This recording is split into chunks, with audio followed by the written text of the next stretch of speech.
Donc habituellement, il faut présenter des remerciements. Moi, ce n'est pas des remerciements, c'est l'expression d'un enthousiasme. Je suis toujours content ici, vous savez ça. J'ai l'impression d'avoir été adopté. C'est vraiment c'est un nouveau... C'est tard dans la vie en plus. C'est rare qu'on se fasse une nouvelle vie dans la deuxième partie de sa vie. Et là, moi, c'est vraiment quand je pense que j'aurais pu rater ça. Donc voilà, je vous suis redevable d'une partie de mon identité.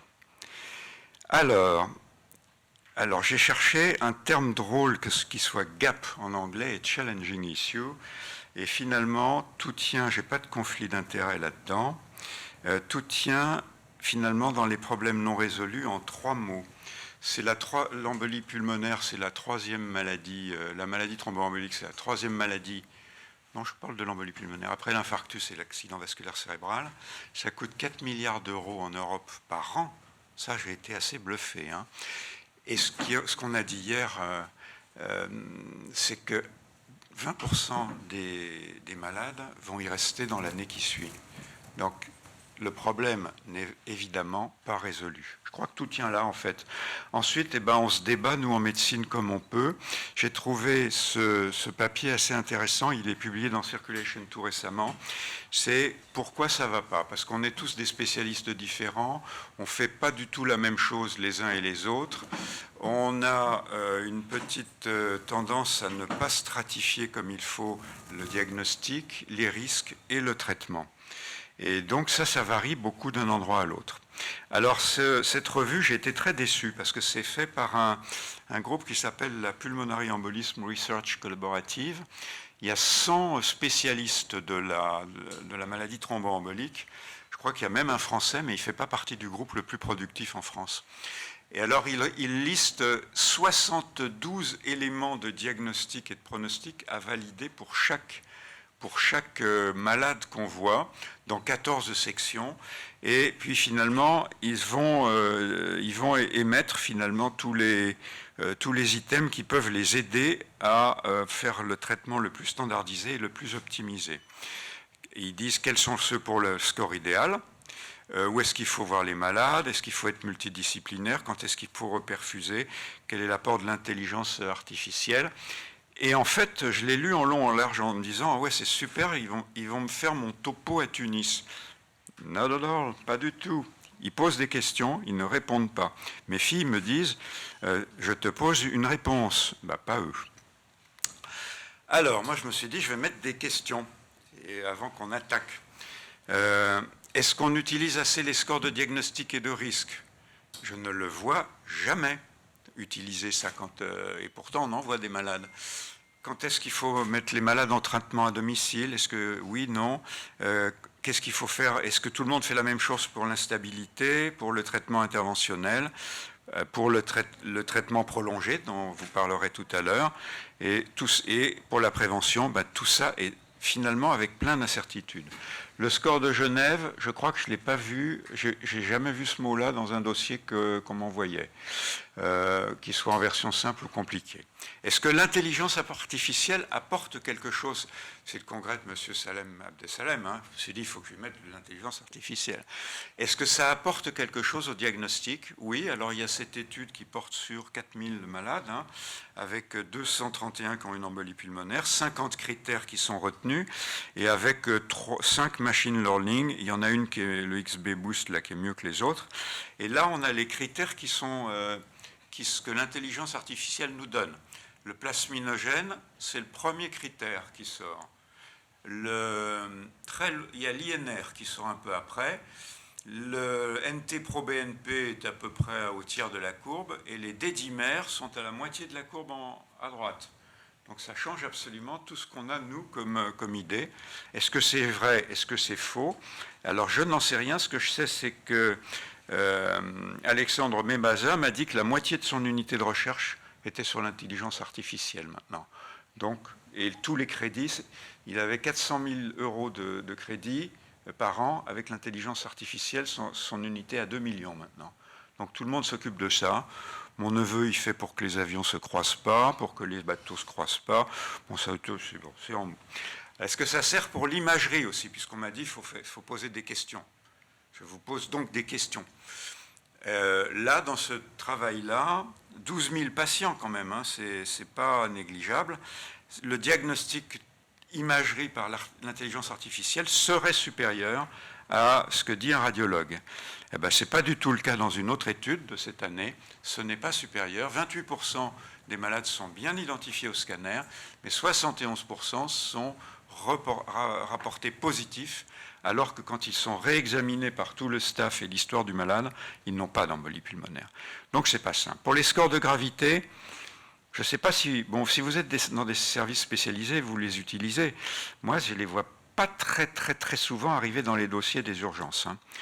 Que ce soit le PJ ou le SPJ, pourtant ça conditionne absolument tout avec les facteurs. Voilà, c'est plutôt ça qu'il faut prendre.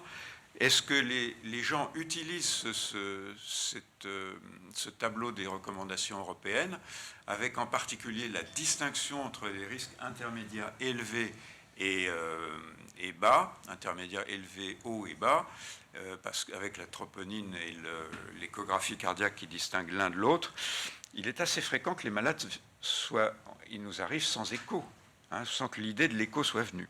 Donc ça, c'est un gap. Alors, est-ce qu'il y a un problème sur le suivi à domicile? Ça date d'il y a assez longtemps, hein, c'est Meyer qui avait fait, je crois, le premier inventaire du suivi à domicile. Il faut que les malades soient jeunes, qu'ils ne soient pas avec une grossesse, que la pression artérielle soit convenable, que le pouls ne soit pas rapide, la saturation, qu'il n'ait pas d'insuffisance cardiaque, qu'il n'ait pas de cancer, etc. Donc des malades en PJ 0, bien entendu. Une autre diapo. C'est passé dans les recommandations européennes. Et puis finalement, qu'est-ce qui se passe réellement? Qu'est-ce qui se passe réellement? Eh bien, pour les phlébites, 2 tiers à domicile. Bon, ça va. Pour les embolies pulmonaires, eh ben, 13 sur 981 qui sont en PJ0 qui pourraient être à domicile aux États-Unis n'y sont pas, parce qu'il y a la peur de la mort de l'embolie pulmonaire. Et en France, c'est 4% seulement de ceux qui pourraient qui y sont. Ça, c'est les premières études qui montrent que c'est pareil quand on n'a pas de contre-indication au domicile, c'est pareil en mortalité et en complications hémorragiques qu'à l'hôpital, et sous réserve qu'on respecte la règle Estia, que vous connaissez tous. Pour être à domicile, il ne faut pas avoir besoin de thrombolyse, il ne faut pas saigner, il ne faut pas être enceinte, il ne faut pas être insuffisant rénal, il ne faut pas avoir de cancer ou d'infection ou de problème social. Chez nous, hein, c'est surtout le problème social. Hein. On est le champion dans la Seine-Saint-Denis des problèmes sociaux. C'est pas inintéressant comme médecine, parce qu'au moins on s'occupe des gens. Alors, une méta-analyse récente, qui est dans l'European Heart, si je me souviens bien, qui montre que la mortalité et les complications à domicile sont pas plus élevées, c'est les colonnes du haut, hein, c'est la partie en haut à droite, ne sont pas plus élevées qu'à l'hôpital, que ceux qui ont un risque plus élevé, ce sont ceux avec un cancer, avec une atteinte cardio-pulmonaire ou des troponines ou NT-proBNP élevés, qui sont finalement les risques intermédiaires hauts. Et puis il y a ce papier-là, qui est du groupe français, la INNOV-VTE, qui est d'Isabelle Mahé et de Coutureau, qui montre que les cancéreux aussi peuvent être à domicile. Et ça, c'est quasiment jamais fait, hein, sous réserve qu'ils n'aient pas d'embolie, de localisation cardiaque, qu'ils aient les critères Estia, qu'ils soient à bas risque, et surtout qu'ils puissent être suivis au 3, 14e et 30e jour. Qui fait ça? Nobody. Hein, c'est que les services, c'est que chez Isabelle Mahé qu'on fait ça. Hein. Alors, instabilité hémodynamique, eh ben, je crois que là, on peut aller beaucoup plus vite. Le premier papier date d'une dizaine d'années. Les EP intermédiaires en risque bénéficient de la thrombolyse avec un risque hémorragique supérieur. Toutes les embolies pulmonaires n'en bénéficient pas. Et puis finalement, pour le meilleur rendement, c'est les instables complètement ou les intermédiaires élevés sur ce papier-là. Bon, tout ça, c'est connu. Ce qui est peut-être plus intéressant, c'est l'extrême hétérogénéité de prise en charge des complications, quand ils se compliquent en cours en cours de suivi, où là, la thrombolyse apparaît secondairement, et là où il y a une place pour l'interventionnel. Alors, ça, je vais passer, c'est les facteurs de risque. Le traitement interventionnel, alors chez nous, on en a très peu. C'est soit les très graves qui arrivent en réa et qui sont pris par le SAMU, avec un arbre décisionnel là que vous connaissez, symptomatique, instable, oui, non. Ils sont thrombolisés s'ils sont instables. Si la thrombolyse échoue, c'est soit chirurgie, soit interventionnel. Et la réalité, c'est que là, grosso modo, ces recos, elles sont démodées parce que tout le monde a tendance à glisser vers l'interventionnel, si tant est qu'on trouve quelqu'un pour le faire d'ailleurs. Alors, moyennant quoi, dans ce papier-là, ça marche mieux quand on fait une thrombolyse et qu'on l'associe à CDT, c'est le cathéter directé thrombolysis, avec des modalités qui sont... je dois dire que moi, je les ai pas. J'ai pas un malade qui est entré dans chaque case, que ce soit la thrombolyse in situ, celle aidée par les ultrasons, l'aspiration, oui, bien sûr, et la rhéolyse, là où je ne sais plus trop comment ça s'appelle, le traitement rhéolytique, j'ai jamais vu ça encore. Mais ce sont des modalités qui existent et qui vont supplanter complètement la chirurgie. Je veux dire, aller opérer un malade qui est... sauf s'il est mourant et qu'on a envie de commencer à l'opérer dans l'ascenseur comme Loisance l'avait fait quand j'étais à Mont-d'Or. C'est impressionnant, il a commencé à opérer le malade dans l'ascenseur, on massait en même temps pratiquement. Alors, dans l'interventionnel, il y a un truc qui est probablement un gap, c'est les thromboses iliofémorales, qui, quand on fait une thrombectomie et aspiration, ils ont moins d'œdème des jambes, ils ont moins de séquelles c'est la courbe... la bonne courbe, je ne sais plus comment on la lit, enfin en tout cas ils ont moins de séquelles veineuses après. J'avance un peu. Alors ensuite, le deuxième vraiment grand souci, c'est les récidives, mais je crois que vous allez en parler tout à l'heure, donc je vais aller très vite, qui sont plus fréquentes chez les cancéreux, certes, et qui nécessitent un inventaire avant de parler de récidive. Est-ce qu'il y a un risque de récidive? Je crois que vous allez vous en parler tout à l'heure, donc je passe. Alors, ensuite, il y a le traitement prolongé. Ça, c'est un vrai souci. Vous allez en parler aussi. J'ai mis les points de repère, parce que je ne savais pas que vous alliez en parler, sur les phlébites sans cause. Et quand est-ce qu'il faut continuer? Il y a un risque hémorragique ou il n'y en a pas. Vous en parlerez tout à l'heure. Ça, c'est une diapo à Ariel Cohen que je lui ai piquée. Et puis, finalement, le dernier point, c'est l'extrême diversité de la prévention, avec des choses qui ne sont pas évidentes. Par exemple, pour la prothèse de hanche ou du genou, peut-être ce serait mieux que ce soit un peu plus long comme anticoagulation, mais il n'y a pas de recours. On ne sait pas. Et pareil, on s'est aperçu que les gens qui avaient une fibrillation atriale, on a tous peur pour nos malades qu'ils aient des problèmes de saignement en orthopédie, et ben c'est l'inverse, ils ont moins de problèmes de thrombose. Mais ça, vous en parlerez aussi. Enfin, il y a une place possible, mais on en revient un peu en ce moment, pour les inhibiteurs du facteur 11A. Et puis finalement, voilà, j'ai posé les questions. Il y a quand même 20% de morts dans l'année qui suit. Est-ce que vous pouvez me donner les réponses pour qu'il y en ait un peu moins? Voilà, c'est tout. Donc, juste un tout petit changement au programme, puisque on va essayer bien sûr de respecter le timing, mais je vais introduire pendant 6-7 minutes, ensuite on va enchaîner, et puis je conclus, puisque c'est à partir d'un cas clinique, donc c'est interactif, et donc on va essayer un petit peu, si c'était vous, qu'est-ce que vous faites? Donc j'ai pas de conflit d'intérêt, donc comme vous le savez, la maladie veineuse thromboembolique, c'est un lourd fardeau, c'est une grande source de morbimortalité, mais le sujet on va aborder aujourd'hui, c'est les récidives. Et en matière de maladie veineuse thromboembolique, on est quand même gâté, il y a plein de recommandations, il y a plein de sociétés savantes qui s'y intéressent.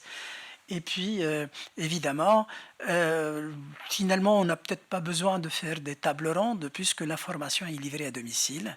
Et donc, finalement, avec les recommandations, à l'ère de l'information, l'ignorance est un choix. Oui, mais ça c'est bien beau parce que les recommandations, certes, il existe, mais il y en a trop. Il y en a trop et des fois on change un virgule, un point virgule, on dit c'est des nouvelles recommandations et trop de recommandations tuent les recommandations. Ensuite, une recommandation vient chasser l'autre. Et puis il y a des recommandations qui s'opposent. Il y a des recommandations qui s'opposent parce que ou se contredisent. Je prends cet article relativement récent qui s'est intéressé un petit peu à l'embolie pulmonaire à plusieurs aspects. 4 aspects, aussi bien clinique, biologie. Et quand on a comparé les différentes recommandations, finalement, il y a beaucoup de contradictions. Et le paradoxe dans tout ça, c'est que c'est les mêmes études, c'est les mêmes méta-analyses, mais c'est une lecture qui est un peu différente. En plus, en médecine en général, et dans la thrombose en particulier, une vérité aujourd'hui devient une contre-vérité demain. Et puis, on dit qu'en médecine, les dogmes ont fort heureusement une durée de vie plus courte que les malades. Ensuite, les recommandations, on ne peut pas faire des recommandations à la carte. Ça ne concerne peut-être qu'un malade sur 4 dans les meilleurs des cas. Et ça, c'est tant mieux pour nous. Tant mieux pour nous, puisque sans la grande variabilité des individus, la médecine pourrait être une science et non un art. Donc, c'est un outil, comme l'a si bien rappelé donc, notre ami, et c'est un outil utile pour le... Mais là aussi, quand on voit les recommandations en matière de maladies veineuses thromboemboliques, la plupart sont des grades plus ou moins modestes. Et puis, pour terminer avec cette introduction, c'est bien, c'est un guide, mais ce n'est ni la Bible ni le Coran. Donc, et notre observation illustre parfaitement toute la difficulté d'appliquer les recommandations. Et ça, c'est une observation réelle. C'est même l'observation d'une collègue, parce qu'un cas clinique, ça se vit, ça ne se construit pas. Et c'est une jeune dame âgée de 28 ans, nullipare, sans antécédents personnels, mais avec antécédents familiaux, un oncle maternel qui a fait une thrombose veineuse. Elle s'est mariée au cours de son voyage de noces, donc un voyage long courrier, elle a pris de la contraception et ça s'est émaillé par la survenue d'une thrombose veineuse proximale fémorale superficielle. Et là, évidemment, on prélève un bilan et on démarre le traitement. À juste titre, la patiente a été mise donc sous anticoagulants eurodirects. Entre-temps, on a reçu le bilan, elle a une mutation hétérozygote du facteur 5 Leiden et on a, évidemment, c'est une jeune femme, donc c'est tout à fait normal de rechercher une thrombophilie acquise. Elle a des anticorps anticardiolépines de type IgM, faiblement positifs, bon, le reste, rien. Donc la première question, là vous n'êtes pas nombreux pour vous bousculer, la première question, est-ce que vous maintenez le traitement par un AOD? Puisque, entre-temps, évidemment, on a initié le traitement. Est-ce qu'on doit rétro-pédaler? Est-ce qu'on doit switcher? Ou est-ce qu'on doit maintenir le traitement? Donc, vous avez juste 20 secondes, évidemment. J'attends, alors là. Alors, pour ceux qui ont participé, ils étaient unanimes à arrêter le traitement. Donc, Faites nous dira un peu les éléments de réponse. Et puis, chez cette patiente, finalement, puisque tout syndrome des antiphospholipides, tout le bilan doit être contrôlé à distance, il y a eu un contrôle à 12 semaines, en respectant bien sûr les conditions de prélèvement, et là, c'est avéré que c'est négatif. Donc, on a maintenu le traitement et on a décidé d'arrêter le traitement à 6 mois. Est-ce que l'arrêt du traitement à 6 mois est justifié, d'après vous, ou est-ce que, compte tenu du contexte, il aurait peut-être fallu prolonger et peut-être même à durée indéterminée? Quel est votre avis? Est-ce que vous arrêtez à 6 mois ou pas? Et ça, c'est quand même la problématique qui va être abordée par Séné, puisqu'on va parler un peu des... alors, c'est bien. Là, j'aime bien ces réponses puisque le sujet mérite d'être abordé puisque c'est quand même deux attitudes qui sont un peu opposées.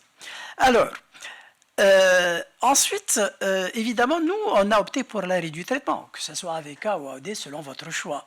Et puis, elle a quand même pu mener une grossesse à terme et on juillet 2022, elle a fait une embolie pulmonaire sous-segmentaire droite en postpartum, et ce malgré une thromboprophylaxie anté- et postpartum. Et donc la dernière question, là après ce deuxième épisode, faut-il anticoaguler au long cours ou pas? Puisque on a quand même, et je vous rappelle que dans les deux cas, c'était quand même des thromboses contextuelles. Et donc, je vous invite donc à répondre. Est-ce que vous allez prolonger cette fois-ci ou vous allez arrêter? Et là, ça va être 3 mois puisque c'est une embolie pulmonaire sous-segmentaire. Et donc, alors là, évidemment, vous optez pour un traitement longue durée. Je ne sais pas si Séné va être d'accord, mais on va... Évidemment, je vous dis dès le départ, nous, on ne prétend pas être expert, on ne détient pas la vérité, et c'est pour ça que dans ces cas, il faut peut-être demander à des experts. Nous, on a demandé à des experts qui ont beaucoup publié sur ça, et on a leurs réponses. Et donc, si je reviens donc à notre patiente, finalement, tout est d'évaluer un petit peu la charge thrombogène et le risque de récidive. Et les questions qui se posent, est-ce que le genre intervient? Est-ce que l'âge intervient? Est-ce que les antécédents familiaux interviennent dans le choix? Est-ce que le caractère proximal? Est-ce que les dédimères et la cinétique des dédimères? Est-ce que le choix du traitement initial peut être déterminant? La durée initiale? Est-ce que l'existence d'un facteur 5 Leiden hétérozygote? Est-ce qu'on aurait une attitude différente si c'est une embolie par rapport à une thrombose veineuse du membre inférieur? Et puis, je vous rappelle qu'elle a quand même fait une embolie pulmonaire alors qu'elle était sous traitement, et c'est quand même mérite une parenthèse. Et sans trop tarder, donc nos deux oratrices vont essayer de répondre à les questions. Ensuite, on reviendra pour commenter le cas. Bonjour, merci. Donc, je suis ravie d'être parmi vous. Je remercie la Société tunisienne de cardiologie pour l'invitation, et je vais enchaîner avec la place des anticoagulants oraux directs au cours des thrombophilies. Donc, je n'ai aucun conflit d'intérêt. Voilà, donc nous avons fait le diagnostic d'une mutation du facteur 5 hétérozygote chez notre patiente, et vous connaissez parfaitement ce tableau assez classique des thrombophilies. On a les plus fréquentes, donc la mutation du facteur 5 ou du gène de la prothrombine sont les moins thrombogènes, et les plus rares, le déficit en antithrombine, en protéines C et S, sont les plus thrombogènes. Pour le syndrome des antiphospholipides, on en parlera après. Et voilà, donc schématiquement, on a un risque important assez sévère de thrombose ou de récidive, surtout en cas de déficit en inhibiteur ou de mutation homozygote du facteur 5 Leiden. Et concernant la prise en charge, actuellement, donc les AOD sont préférés, et ils ont une efficacité supérieure aux antivitamines K, avec une réduction des hémorragies graves, notamment cérébrales, avec de nombreux avantages indiscutables. Mais jusqu'aujourd'hui, leur place reste un sujet de débat, surtout dans certaines situations telles que les thrombophilies, essentiellement le syndrome des antiphospholipides. Et si on se focalise sur les recommandations de la prise en charge de la maladie thromboembolique veineuse, donc celle de l'ESVS 2021, dont un traitement anticoagulant prolongé à dose complète est recommandé en cas de thrombophilie. Pour le syndrome des antiphospholipides chez les triples positifs, les AOD sont à éviter. Aussi pour les recommandations ACCP 2021, donc les AOD sont préférés, sont recommandés en première intention, sans mention particulière à la présence de thrombophilie. Et pour donc, le syndrome des antiphospholipides, c'est les antivitamines K en première ligne qui sont préférés. Mais en pratique, donc les résultats issus de la pratique ont montré que les AOD sont efficaces et bien tolérés au cours des thrombophilies. Dans cette étude rétrospective, incluant 58 patients avec mutation du facteur 5 ou du gène de la prothrombine, traités soit par apixaban ou rivaroxaban, après 24 mois de suivi, on a un taux de récidive thrombotique de 1,7%, ce qui est favorable. Aussi, dans cette étude incluant 577 patients avec thrombophilie, le 1 tiers avait une thrombophilie sévère traitée par AOD versus antivitamine K. Aussi, donc, après 2 ans, on a trouvé une efficacité similaire des AOD avec surtout moins de récidives thrombotiques à l'arrêt de l'anticoagulation dans le groupe AOD. Aussi, cette étude de ces 6 patients avec thrombophilie sévère traités par les différents AOD, les résultats, donc, il n'y avait pas de différence significative en termes de récidive thrombotique, surtout pour l'apixaban et le dabigatran. Voilà, donc actuellement on dispose de 25 études publiées entre 2012 et 2024 et toutes ces études s'accordent que les AOD à dose complète peuvent être utilisées, sont efficaces avec le même risque de saignement que les antivitamines K, même pour les thrombophilies sévères. Voilà, donc les AOD peuvent être utilisés, ils sont efficaces, voire même moins de risque de récidive thrombotique dans les cas de thrombophilie. Je rappelle qu'il faut insister à fournir une carte de thrombophilie chez les patients en leur indiquant donc les précautions à prendre en cas de dosage. Certains dosages sont impossibles, donc il faut arrêter 3 à 5 jours les AOD en cas de dosage de l'antithrombine, des protéines S et C et aussi de la recherche d'anticoagulants circulants type lipique. Voilà, donc la deuxième situation, supposons que chez notre patiente, on a trouvé une triple positivité des antiphospholipides, anticardiolipines, anti-bêta-2-GP1 et un anticoagulant circulant type lipique. Là, c'est le grand débat AOD ou antivitamine K. Chez notre patiente, donc, elle va répondre aux critères du SAPL de 2006 avec le critère clinique et un critère biologique. Et comme ça a été bien dit, il faut toujours contrôler à 12 semaines pour confirmer la positivité. Aussi, elle répond bien aux nouveaux critères de l'ACR-ELAR 2023, donc j'adore beaucoup ces critères avec l'inclusion de nouveaux domaines cliniques tels que les valvulopathies, la thrombopénie et sur le plan immunologique, la stratification du risque du profil donc, immunologique. Et je rappelle que le syndrome des antiphospholipides, même si c'est une thrombophilie acquise rare, il est présent chez à peu près 8% des sujets jeunes avec thrombose ou accident ischémique cérébral et surtout que l'incidence de récidive thrombotique elle est élevée même sous traitement anticoagulant de l'ordre de 30 à 40% à 10 ans. Il faut surtout interpréter donc, le profil immunologique et là on a 3 profils de risque faible, modéré et élevé. Et les patients à haut profil donc, de risque thrombotique ou de récidive thrombotique sont ceux ayant la présence d'anticoagulants circulants ou double positivité ou triple positivité ou titre élevé et persistant d'antiphospholipides.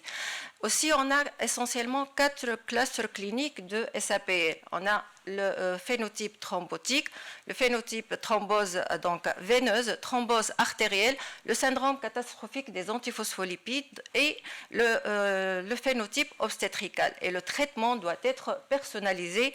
Et bien sûr, pour le SAPL thrombotique, jusqu'aujourd'hui, c'est l'antivitamine K au long cours qui reste le gold standard avec un INR entre 2 et 3. Déjà, l'intensité de l'anticoagulation, on pourra en discuter donc après.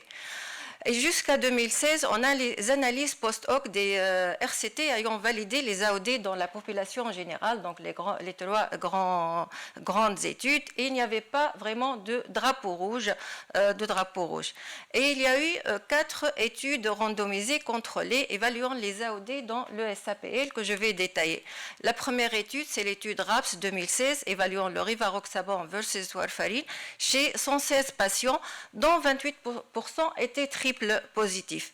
Il n'y avait pas de différence en termes de récidive thrombotique ou d'hémorragie entre les 2 groupes, mais plutôt on notait une meilleure qualité de vie dans le groupe rivaroxaban. La deuxième étude publiée donc dans Blood 2018, c'est l'étude TRAPS, rivaroxaban versus warfarine, en incluant des patients tous triple positifs, comme vous voyez, et 19% avaient des antécédents de thrombose artérielle. Cet essai a été arrêté de façon prématurée devant la survenue chez 12% des patients de thrombose artérielle sous forme d'AVC ou d'IDM. La troisième étude, c'est l'étude espagnole Ordiros 2019. C'est une étude de non-infériorité évaluant donc le rivaroxaban chez des patients dont 60% étaient triple positifs et suivis pendant 3 ans. Cet essai aussi était négatif en termes de critères primaires et avec une récidive thrombotique rapportée chez les patients sous AOD. Ceci devient significatif pour les événements artériels avec un p-value inférieur à 0,001. Les hémorragies graves étaient identiques ou comparables dans les deux groupes. Enfin, l'étude Astro-APS 2022, aussi de non-infériorité, évaluant l'apixaban, et le protocole a été modifié 2 fois en augmentant la dose versus warfarine chez des patients ayant un syndrome des antiphospholipides.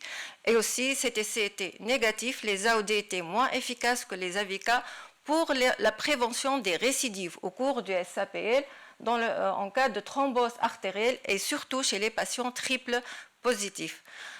Il y a aussi un essai en cours, c'est l'essai RISPAS, évaluant le rivaroxaban chez des patients ayant un syndrome des antiphospholipides avec AVC à la dose donc, de 15 mg x 2 versus warfarine et en excluant les triples positifs et on attend toujours avec impatience donc, les résultats de cet essai.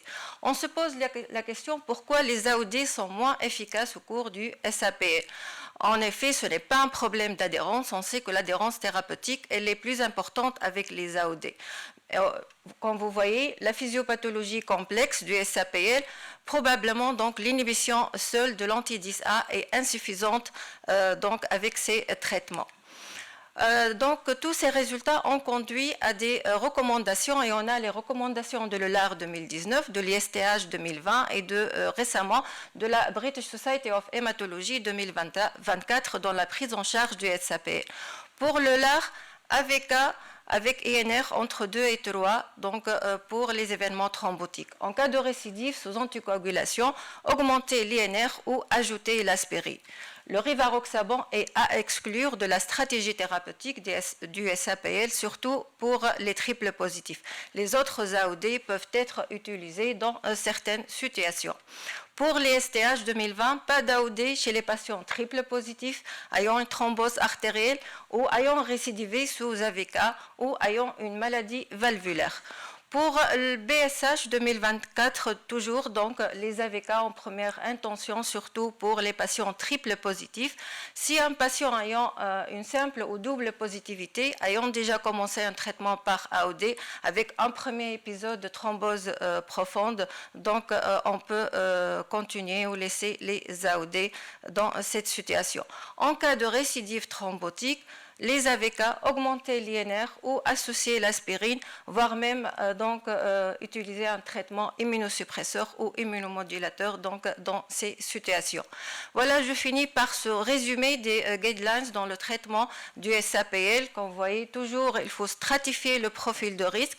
En cas de simple double positivité, si on a donc une contre-indication ou allergie aux antivitamines K, si on a une forte variabilité de l'INR ou bien en cas de préférence du patient, les AOD peuvent être utilisés ou considérés donc, dans cette situation. Bien sûr, après, donc, l'intérêt de faire un bilan de thrombophilie, c'est surtout la durée de l'anticoagulation qui donc, doit être prolongée, surtout dans les situations du SAPL, de déficit sévère en antithrombine, protéine SC et facteur 5 à l'état homozygote. Et là, je laisse la parole à mon amie Sana qui va nous parler des scores de risque et de récidive en cas de thrombose. Merci, Faten. Donc, je pense que Faten a apporté des éléments de réponse, aussi bien pour les AOD dans les thrombophilies constitutionnelles et acquises, et puis un petit peu le choix, qu'on va peut-être en discuter tout à l'heure, arrêter ou non. Et professeur agrégé Sadat Eugène va aborder la problématique du durée de traitement et les facteurs prédictifs de récidive. Merci. Alors, on va enchaîner sans tarder avec les scores de récidive et l'évaluation du risque de récidive. Alors, on sait très bien que l'évaluation du risque de récidive, elle doit tenir compte de plusieurs paramètres. Et parmi les principaux paramètres, c'est tout d'abord le caractère provoqué ou non de la maladie veineuse thromboembolique, la présence d'antécédents ultérieurs de maladie veineuse thromboembolique, la létalité de l'événement initial, bien sûr, c'est très important, le genre, l'âge, les antécédents familiaux, les dédimères et la présence d'une obstruction pulmonaire résiduelle qu'on va voir un par un. Alors, pour commencer, le caractère provoqué ou non de la maladie veineuse thromboembolique est très important à prendre en considération. Donc, on a déjà vu ce tableau avec Dr Fliha qui montre que le risque de récidive, il est le plus important et il dépasse 8% par an lorsqu'on a une thrombose ou une embolie pulmonaire provoquée par un facteur de risque majeur persistant tel que particulièrement le cancer ou le SAPL ou certaines thrombophilies constitutionnelles qu'on a déjà vues. Ce risque, il est par contre le plus faible lorsque la maladie veineuse thromboembolique est provoquée par un facteur de risque majeur mais transitoire tel que la pilule ou bien une fracture, une chirurgie récente. Donc, pour résumer, le problème, c'est surtout lorsqu'on a une maladie veineuse thromboembolique non provoquée, parce qu'en fait, ce risque de récidive, il est le plus faible lorsque la thrombose ou l'embolie pulmonaire est provoquée par un facteur de risque majeur transitoire. Il est le plus élevé lorsque c'est provoqué par un facteur majeur persistant tel que le cancer, mais tout le problème réside en fait lorsqu'on a un premier épisode de maladie veineuse thromboembolique. Là, on n'a pas vraiment beaucoup d'outils pour décider, mais parmi les principaux facteurs, c'est en fait la présence d'un antécédent ultérieur de maladie veineuse thromboembolique. Donc, pour résumer en fait ce risque de récidive après un premier épisode de maladie veineuse thromboembolique, donc j'ai choisi de mettre cette courbe qui montre en fait qu'on a un seuil de 5% dans la littérature. Au-dessous de ce seuil, le risque de récidive il est faible, et au-dessus de ce seuil, le risque de récidive il est quand même significatif. Donc, si on se résume, si votre patient ferait un premier épisode de maladie veineuse thromboembolique provoqué par un facteur de risque majeur transitoire, je cite l'exemple d'une embolie pulmonaire post-chirurgicale. Là, le risque de récidive après ce premier épisode, il est de l'ordre de 3%. Si votre patient refait un deuxième épisode d'embolie pulmonaire post-chirurgicale, là, le risque sera multiplié par 1,5, mais il sera toujours au-dessous de 5%, et donc c'est un risque qui est faible et n'indique pas une prolongation du traitement anticoagulant. Alors, ce n'est pas du tout la même chose lorsqu'il s'agit d'un premier épisode de maladie veineuse thromboembolique non provoquée ou bien provoquée par un facteur mineur, que ça soit persistant ou transitoire, puisque là, le risque de récidive, il est quand même significatif, il est de l'ordre de 9%. Et ce risque, il sera multiplié par 1,5 pour devenir aux alentours de 15%. Donc, c'est un risque important lorsqu'il s'agit d'un deuxième épisode de maladie veineuse thromboembolique non provoquée. Je parle ici uniquement des embolies pulmonaires et des thromboses veineuses profondes proximales. Ce n'est pas du tout la même chose lorsqu'il s'agit d'une thrombose distale, parce qu'au niveau du distal, le risque de récidive il est faible. Et même si votre patient fait un premier épisode non provoqué de thrombose distale, un deuxième épisode de thrombose distale non provoquée, la conduite à tenir, c'est la même que le premier épisode. Donc, il n'y a pas un risque surélevé de récidive et surtout de mortalité, on va le voir. Donc, si on se résume, alors le problème, c'est avec un premier épisode de maladie veineuse thromboembolique non provoquée, puisqu'on a déjà vu que le risque il est aux alentours de 9% de récidiver. Mais il faut savoir que seulement 30% des patients vont récidiver dans ce groupe et indiquent de ce fait et nécessitent de ce fait un traitement anticoagulant en long cours.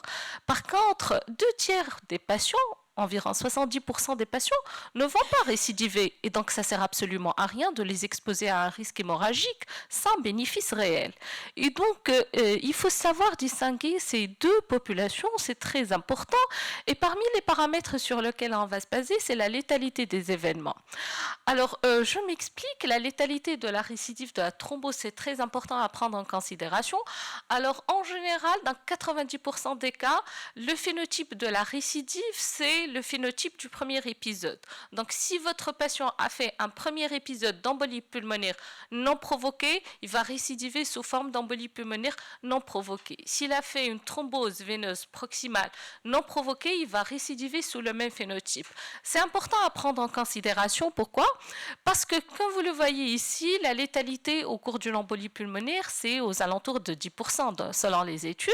Et cette létalité, elle est par contre beaucoup plus faible en cas de thrombose veineuse profonde. Et donc là, il faut toujours réfléchir dans ce sens. C'est quoi le phénotype initial? C'est quoi le phénotype de récidive? La létalité, c'est important à prendre en considération.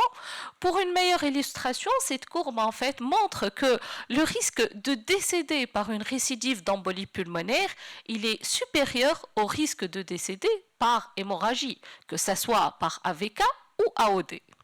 Par contre, si on voit bien, on voit que le risque de décéder par récidive d'une thrombose veineuse proximale, il est inférieur au risque de décéder par hémorragie sévère. Donc, ce n'est pas la même réflexion si on a une embolie pulmonaire qu'une thrombose veineuse profonde.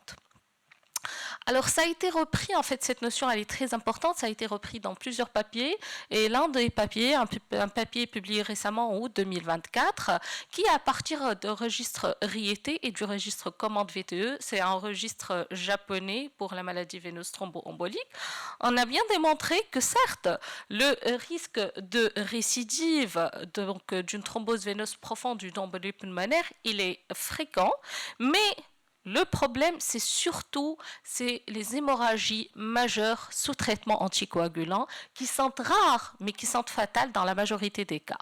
Et donc, les auteurs ont insisté sur l'importance d'une évaluation personnalisée, une évaluation adaptée aux caractéristiques du patient, certes, mais également aux caractéristiques de l'événement thrombotique. Alors, concernant le genre, on sait tous que les hommes ont un risque de récidive plus important que chez les femmes. Ça, c'est clair, ça a été établi. Et c'est pour cette raison, en fait, qu'on a des scores dédiés uniquement pour les femmes, tels que le score R2-2, où tous les hommes continuent l'anticoagulation, et c'est un score uniquement pour les femmes. Là, pour insister sur le risque de récidive plus important chez les hommes. Alors, qu'en est-il pour l'âge? On sait très bien que le risque d'un premier épisode de maladie veineuse thromboembolique, il augmente avec l'âge et il est plus important chez le sujet âgé. Alors, qu'en est-il pour la récidive? Est-ce que c'est la même notion? Non, ce n'est pas du tout la même notion. Et en fait, les conclusions ont été tirées à partir du registre RIET. On avait montré que le risque de récidive, il n'est pas plus important chez le sujet âgé que chez le sujet jeune. Par contre, donc, it's fake news, mais par contre, ce dont il faut tenir compte en cas de maladie veineuse thromboembolique chez le sujet âgé, c'est surtout le risque hémorragique. Donc, il ne faut pas oublier qu'on a toujours une balance entre risque de récidive et de risque hémorragique. Le risque de récidive, il n'augmente pas chez le sujet âgé. Par contre, le risque hémorragique, il augmente. Alors, pour les antécédents familiaux de premier degré, c'est important à prendre en considération. C'est le cas de notre patiente qu'on a présentée tout à l'heure. Alors, il faut savoir que le risque relatif de récidive chez les apparentés en matière de maladie veineuse thromboembolique, il est presque équitable et il est presque égal à une contraception par pilule. Il est 2 fois plus important qu'une mutation hétérozygote du facteur 5 Leiden. Donc, c'est à prendre en considération. Alors pour les didymères, c'est toujours un sujet d'actualité, c'est toujours un débat. Alors cette étude publiée à partir des données du registre norvégien, le registre TROLL, avait conclu que quelle que soit maladie veineuse thromboembolique provoquée ou non provoquée, lorsqu'on a un taux de didymère élevé, le risque de récidive paraît être plus élevé chez les patients avec des didymères plus importants. Ça a été également repris dans d'autres études et parmi ces études, cette étude publiée en 2023 où on avait retrouvé les mêmes résultats, des dimères élevés, un risque de récidive il est plus élevé.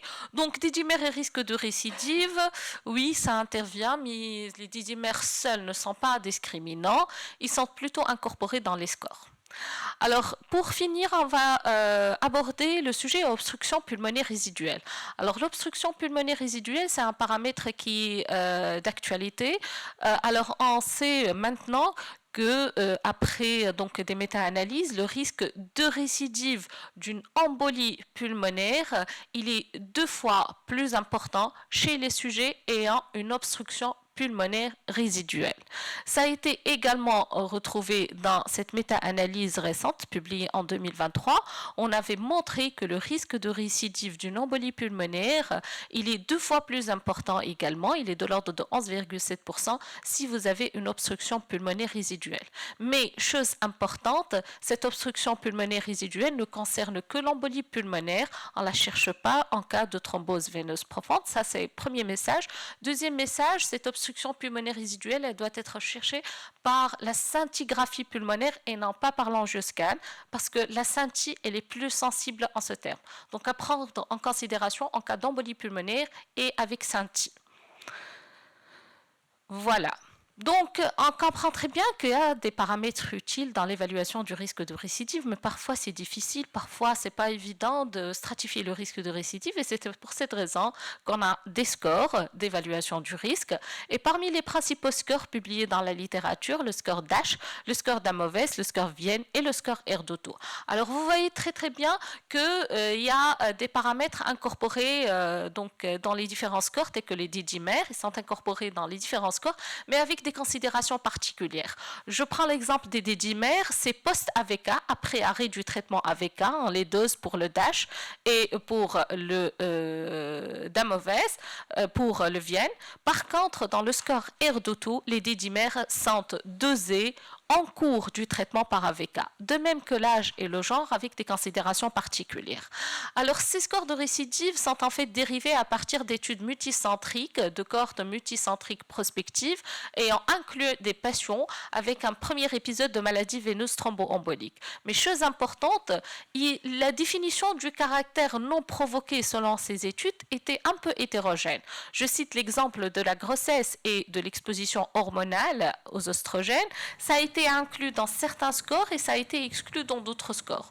Donc, c'est pas vraiment assez homogène. Alors, DASH pour dire didymère, âge, genre et hormones. Vous allez avoir, si vous avez un score inférieur ou égal à 1, vous pouvez arrêter votre traitement. On a le score d'Amoves et on a le score Vienne. Alors, dans le score Vienne, ça prend en considération le genre, ça prend en considération surtout la localisation de la thrombose.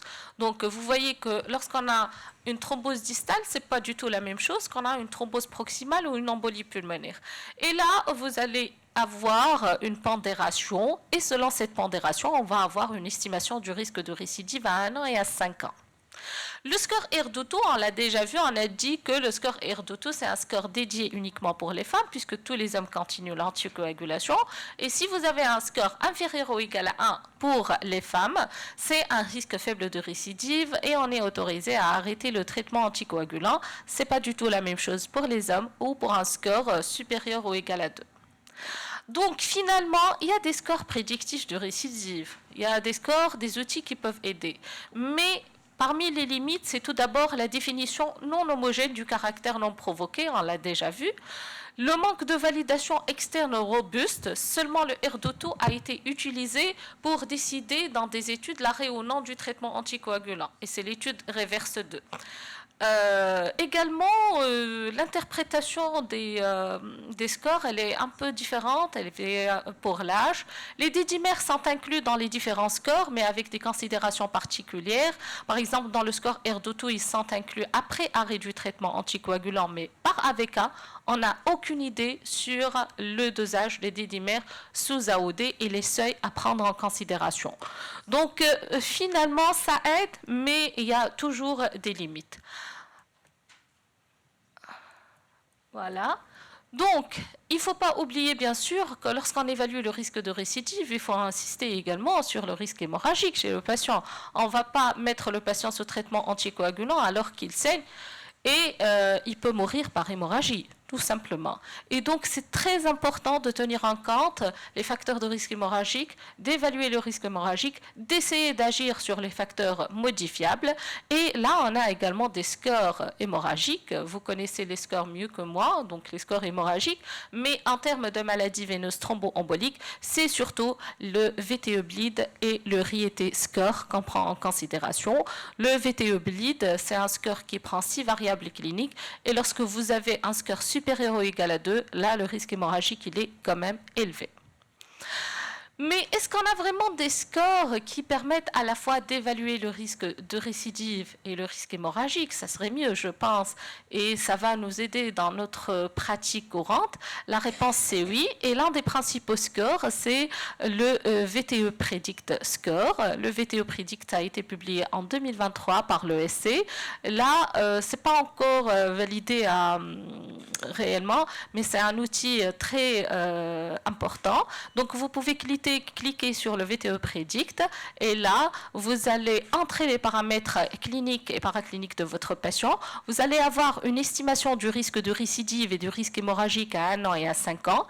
Puis, vous pouvez choisir votre attitude thérapeutique. Par exemple, si vous allez mettre AOD full dose ou moitié dose, là, vous allez avoir une deuxième réestimation du risque de récidive et du risque hémorragique qui va permettre, en fait, vous permettre d'évaluer votre conduite à tenir.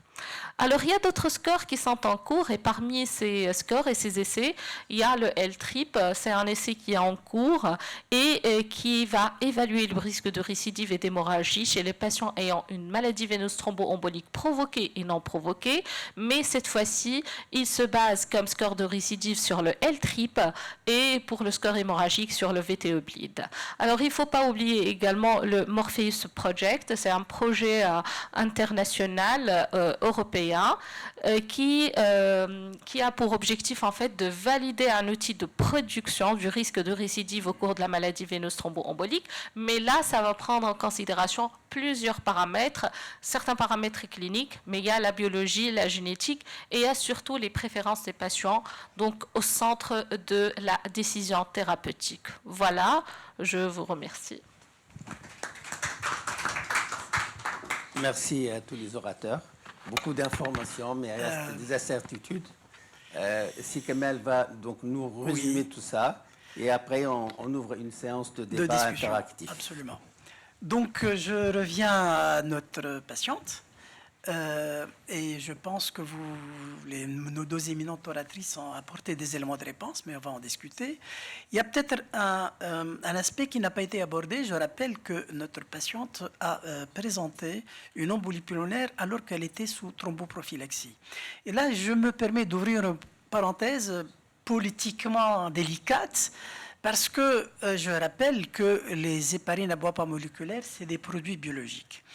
Et il est autant aisé de faire un générique, c'est un médicament chimique, que difficile de faire un biosimilaire et un bon similaire.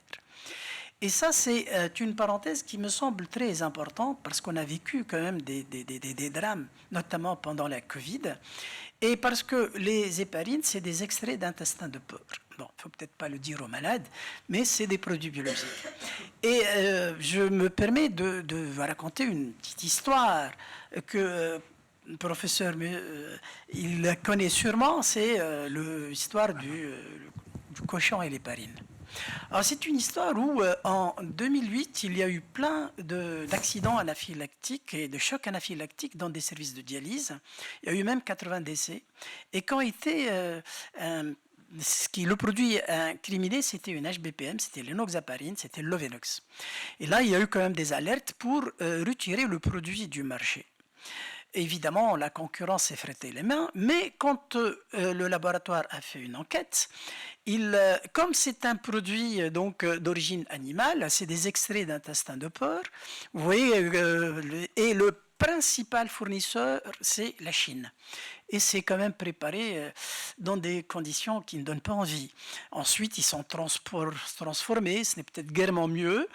Et puis, il a eu la peste porcine. il y a eu la peste porcine, où un manque à gagner énorme pour les exportateurs. Et donc, ils ont mélangé l'intestin, ils ont fait concasser de l'os, parce que ça pèse, c'est peut-être par cupidité. Et donc, il s'est avéré que ces chocs anaphylactiques, c'était en rapport avec des lots où il y a une impureté, c'est de la chondroïtine qui provient du cartilage.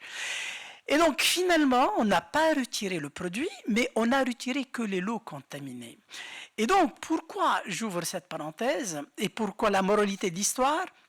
Parce qu'en Tunisie, quand on a un patient qui ne répond pas, on ne sait pas si le lot est efficace ou pas parce qu'on ne fait pas l'activité anti-10A en routine. Et pendant la Covid, les machines marchaient à 100% pour répondre aux besoins et donc tous les lots ne se ressemblent pas. Et donc, moralité, quand on a une extension, une récidive ou une survenue d'une thrombose sous HBPM, il y a quand même lieu de confirmer qu'il y a bien une extension, que le patient est observant, que la dose est appropriée, qu'il n'y a pas de comédication, mais bon, pas beaucoup d'interférences avec les héparines, et puis qu'il n'y a pas de comorbidité. Dans les comorbidités, est-ce qu'il n'y a pas une résistance due à un déficit en antithrombine, qui est un facteur héparine dépendant? Est-ce que ce n'est pas une thrombopénie induite par l'héparine de type 2? Est-ce que ce n'est pas une comorbidité associée, puisqu'on sait très bien que le cancer, le SAPL, l'hémoglobine paroxyste nocturne, l'angio-B7 ou le syndrome néphrotique, on peut avoir une extension sous traitement? Est-ce qu'il n'y a pas une modification pondérale? Et là où vraiment c'est assez délicat, est-ce que le traitement prescrit est efficace ou inefficace? Et c'est cette hypothèse qui pose problème et qui mérite d'être rappelée aux praticiens. Alors si je reviens maintenant à notre patiente, à la première question, maintenez-vous le traitement par un anticoagulant eurodirect? Moi je pense que ceux qui ont switché avec un non-pateur, ceux qui ont maintenu les AOD non-pateurs non plus, vu que initialement, c'était quand même pas une triple positivité. Ensuite, au contrôle, il s'est avéré que c'est négatif puisqu'il y a plein de fausses positivités. L'arrêt du traitement anticoagulant est-il justifié? Nous pensons que oui. Et professeur Toujeni, je pense qu'elle a fait un plaidoyer tout à fait éloquent puisqu'il s'agit de deux facteurs déclenchants, en l'occurrence la pilule, le voyage au long cours, chez une patiente qui a un facteur favorisant, qui a un facteur 5 Leiden hétérozygote, qui ne modifie pas la durée du traitement. Alors la dernière question, faut-il anticoaguler au long cours après le deuxième épisode? Professeur Toujeni nous a montré que même si la récidive, c'est une récidive contextuelle, elle reste quand même en deçà de 5%. Donc, il était peut-être tout à fait justifié de ne pas continuer le traitement. C'est quand même une patiente qui a 28 ans et chez qui, si on va prendre la décision, c'est une décision, c'est à durée indéterminée, c'est à vie. Donc les enjeux ne sont pas simples d'une part, mais je pense que la réponse n'est pas sans appel puisqu'elle est nuancée par les facteurs de risque thrombogène qui ont été si bien rappelés. Et donc, si je conclus par un algorithme, une maladie veineuse thromboembolique contextuelle provoquée par un facteur majeur, évidemment, c'est 3 à 6 mois selon la localisation. Un facteur persistant actif, c'est un traitement à durée indéterminée, c'est un bail qu'on renouvelle finalement. Et quand c'est une thrombose veineuse non provoquée par un facteur majeur transitoire, évidemment dans un SAPL, un antithrombine, et pas, bien sûr il y a une hétérogénéité même dans les antithrombines, ou un premier épisode ou une embolie pulmonaire massive ayant menacé le pronostic vital avec un haut risque de décès, ou alors une maladie veineuse thromboembolique non provoquée récidivante, là évidemment la décision est de prolonger.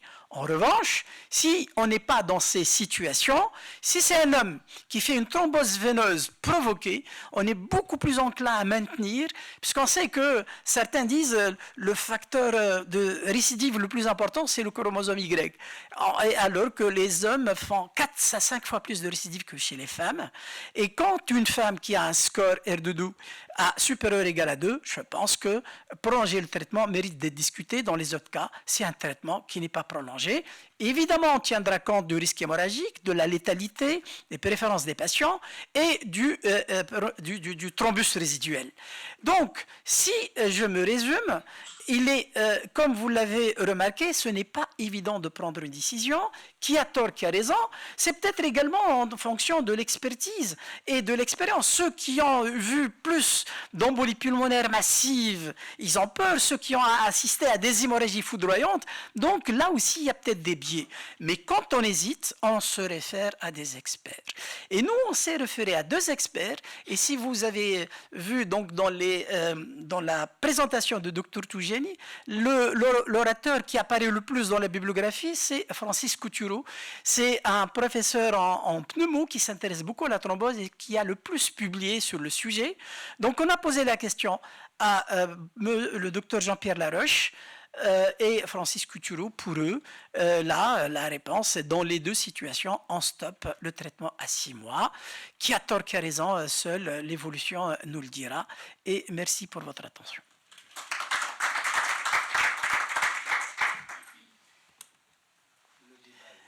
Je peux compliquer un peu le dossier? Évidemment. Alors, il manque, je suis désolé dans l'observation, il manque la profession. Elle est hôtesse de l'air. Elle est hôtesse de l'air. Et c'est son premier enfant. Mais seulement, il y en a d'autres des enfants qui vont venir. Qu'est-ce qu'on fait? Si je peux, cette histoire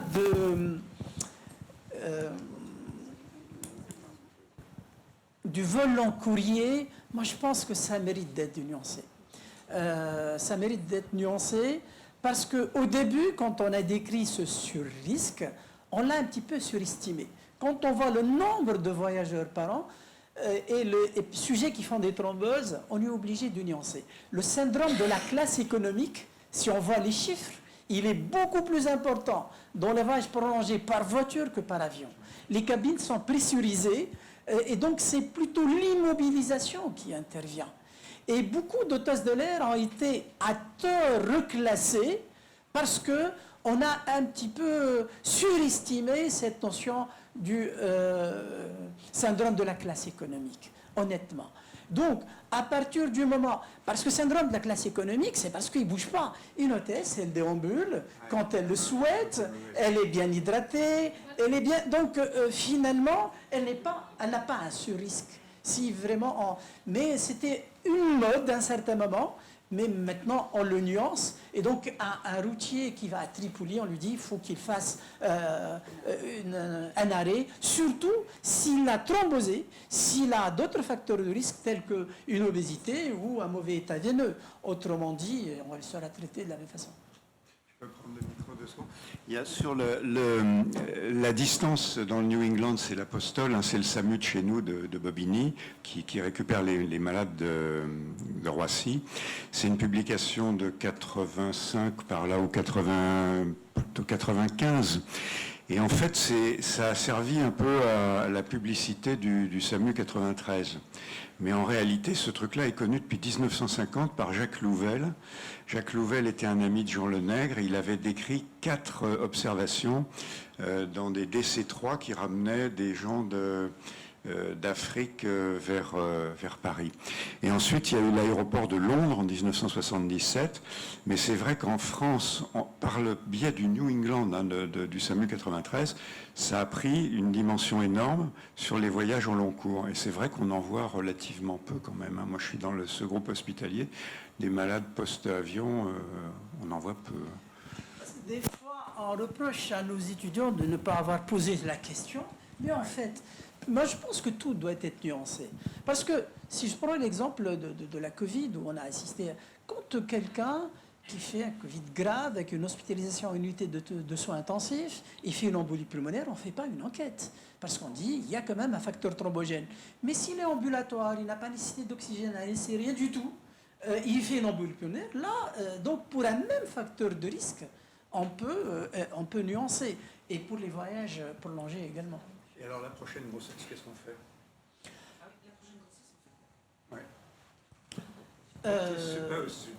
Si il y a une mise à jour qui est thrombose et grossesse récente qui est très très bien faite avec des espèces de plaques toutes préparées. Là, c'est une thromboprophylaxie mais qui commence précocement. C'est pratiquement dès le début de la gestation, mais c'est une thromboprophylaxie. Héparine-abortomolécule. Absolument. Et c'est pendant la gestation et le postpartum. C'est tout. Avec les piqûres tous les jours. On n'a pas le choix. On n'a pas le choix. C'est C'est On n'a pas le choix. On n'a pas le choix parce que déjà c'est une thromboprophylaxie. Les antivitamines K, ils ne sont pas autorisés si on se réfère au Vidal. Nous, on les utilise, mais là, on est dans une logique de prévention, donc ce n'est pas un traitement curatif. Et les AOD, ils sont contre-indiqués.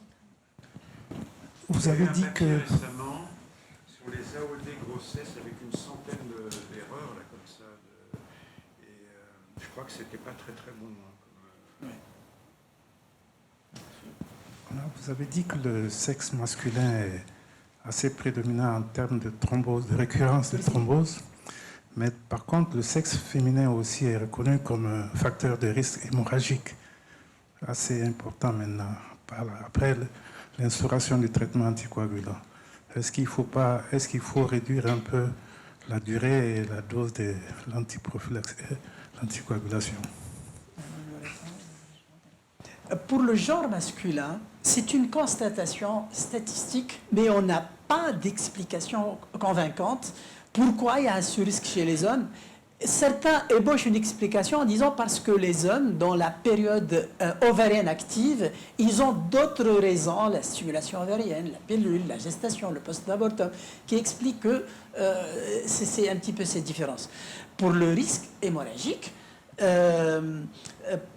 évidemment, les patientes qui sont sous traitement anticoagulant au cours des consultations, ils saignent davantage. Mais ce n'est en aucun cas un facteur limitant. En revanche, ça peut être un facteur du choix du traitement. Et sans m'embarquer dans un conflit d'intérêts, ils ont montré que les femmes qui ont tendance à saigner davantage, si on opte pour un AOD, l'apixaban fait moins saigner que le rivaroxaban, et ce n'est pas moi qui le dis. Donc ça peut intervenir dans le choix, mais en aucun cas ça ne peut être considéré comme un facteur limitant. Et là, j'enchaîne.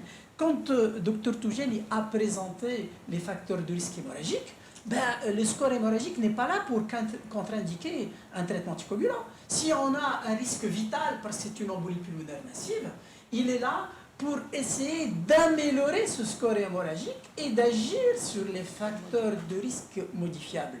Mais si le risque thrombotique l'emporte sur le risque hémorragique, on est obligé c'est l'exemple du glioblastome qui a un risque thrombogène très élevé, un risque hémorragique très élevé. On est obligé de traiter tout en sachant qu'il y a un risque de saignement en cas d'embolie pulmonaire. Donc, je ne sais pas si j'ai répondu à votre question. Il y a un très bon article d'Isabelle Mahé, enfin, en tout cas de son groupe, dans Archive of Cardiovascular Disease sur la prévention de la thrombose chez les tumeurs cérébrales. C'est dans le numéro de janvier ou de décembre de l'an dernier. Il était distribué gratuitement aux journées européennes, ce numéro. Extraordinaire. C'est les recommandations françaises, oui. Où il y avait Francis Coutureau, il y avait Corinne Frère qui a participé, là, oui. et Isabelle, et ils ont fait d'excellentes recommandations, mais à chaque fois à nuancer, et avec un niveau de preuve pas très élevé. Avec les facteurs de risque, vous n'avez pas parlé du Covid ni de la vaccination anti-Covid. Alors qu'on assiste, moi, j'ai assisté à l'événement de beaucoup de thrombophlébites superficielles chez des gens qui n'ont aucun facteur de risque, et qui ont fait quand même donc une maladie thromboembolique. Est-ce que vous admettez que le Covid ou la vaccination anti-Covid, et surtout la vaccination AstraZeneca, est un facteur? Si elle ne l'a pas abordé, parce que c'est contextuel. Parce que nous, la vraie problématique, c'est quand tu as une maladie veineuse thromboembolique non provoquée, d'allure idiopathique. Mais quand elle survient dans un contexte de Covid, c'est aigu, on passe l'épisode et puis on remet le compteur à zéro.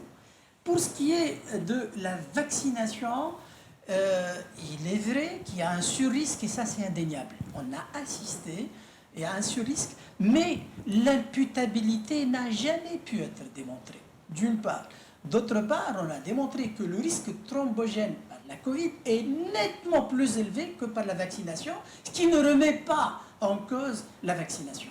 Mais le surrisque existe.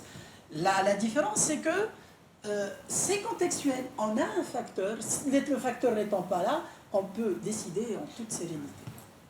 On a eu eu dans cette épidémie, dans la réa, une évolution assez étonnante quand même entre le traitement intensif, le traitement à dose efficace au début, pour revenir à des doses plus faibles préventives un peu après, et des explications. En fait, je crois que la maladie a changé parallèlement au traitement qu'on lui donnait. Si bien qu'il n'y a pas de...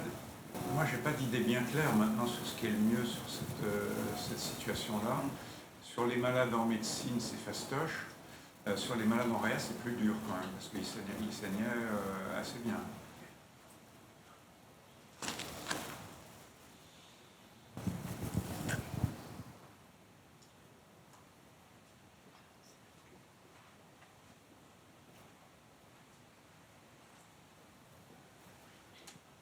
Des questions?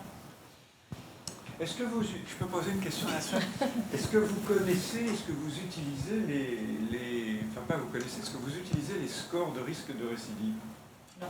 Non? Il y en a trop. Il y en a peut-être trop. J'étais en train de me dire, est-ce qu'une petite fiche synthétique, la Tunisie se distingue par le partenariat avec la caisse d'assurance maladie, qui est excellent. Et ça, c'est quand même, vous avez vu, 4 milliards d'euros par an en Europe, 20% de morts dans l'année qui suit, et 20% de morts, c'est récidive au cancer. Et autres maladies. Donc, une petite fiche synthétique sur chez qui je dois continuer, chez qui je ne dois pas continuer, ce sera peut-être une très très bonne idée, parce que ça toucherait peut-être plus de... Il y a plus de cardiologues dehors que dedans. Les auteurs anti-score, ils disent le meilleur moyen de modifier un score, c'est le seulement. Les scores sont très bien quand tout le monde s'accorde. Après nous, on a vu 4 scores, des paramètres différents, des résultats différents. La validation, elle est en cours. Oui. Donc, c'est difficile d'adopter. Effectivement, mais lorsqu'on a une maladie veineuse thromboembolique non provoquée et vous êtes vraiment dans le souci d'arrêter ou de continuer le traitement, là, les scores peuvent aider. Particulièrement le score R2-2, ça a été validé par l'étude Reverse 2, ça a été utilisé pour arrêter ou non le traitement anticoagulant, pour prendre la décision. Et il y a également le score VTE Predict, réellement, il est intéressant, il peut vous aider. C'est pas sûr que ça soit assez, voilà, mais il peut vous aider dans le sens déjà de choisir votre conduite à tenir ultérieure. Vous arrêtez, vous continuez le traitement, à quelle dose, le risque hémorragique, le risque de récidive, c'est parfois intéressant dans la pratique quotidienne, je pense. Il y a un journal de la Société tunisienne de cardiologie que Leila Abid elle coordonne, si je me souviens bien. Ça, c'est pas mal sur le thème. Moi, je vais le mettre dans mon journal. Je me suis dit... Oui, je m'occupe du journal de FMC, de la SFC. Je vais mettre une feuille comme ça. On va demander à Corinne Frère ou à Isabelle Mahé ou à Coutureau de le faire. Ou à vous d'ailleurs, pourquoi pas. À la réponse, ils ont switché, ils ont arrêté l'AOD. Et toi, qu'est-ce que tu ferais après? Moi, je garde l'AOD chez la patiente, oui. Quand tu vois le score finalement, si on suppose qu'elle a un anticardiolipine Positif. la suspicion est quand même poussiéreuse. Oui. Initialement, par exemple, si l'anticardiolipine a été... De même classification du SAPL. Oui. Pour les critères de SAPL, oui, voilà, chez notre patiente, même si on a eu une deuxième positivité des anticardiolipines confirmées type IgM, titre faible, donc selon les nouveaux critères du ACR-LAR de 2023 du syndrome des antiphospholipides, ça donne 1 point et on ne peut même pas donc retenir le syndrome des antiphospholipides pour la seule positivité de l'anticardiolipine type IgM.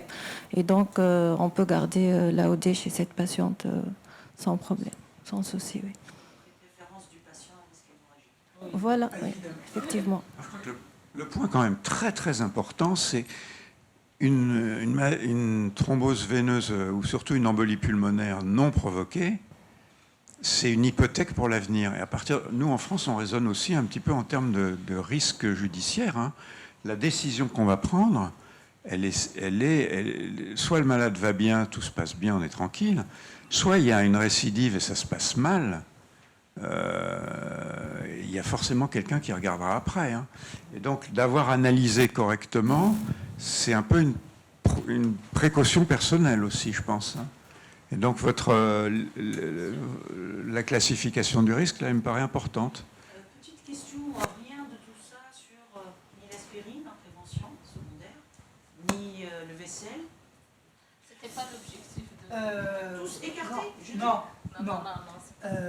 Vous avez à juste titre abordé le problème de la thromboprophylaxie en orthopédie.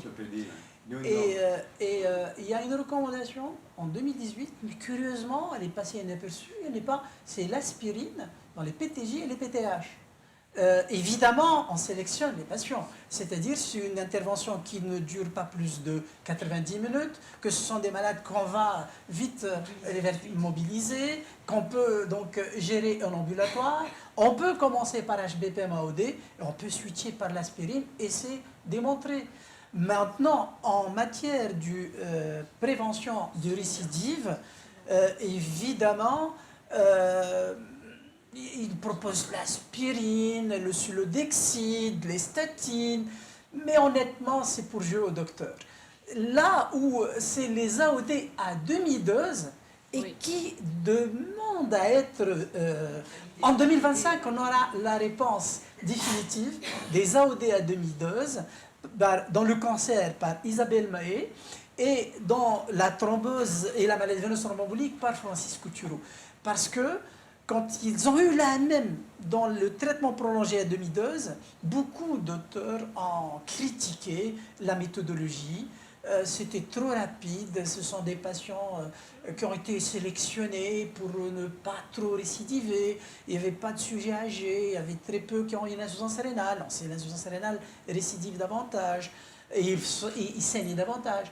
Donc on s'est dit non, on garde maintenant comme une option, mais Isabelle Mahé a terminé les inclusions. Elle a terminé les inclusions. Maintenant, c'est pour voir un petit peu les résultats. Est-ce que AOD à demi-dose est une bonne option pour pouvoir continuer donc un traitement au long cours? Mais pour le reste, honnêtement, c'est même pas un avis d'expert. Merci à tous les orateurs. Merci à l'assistance. On est obligé de clôturer.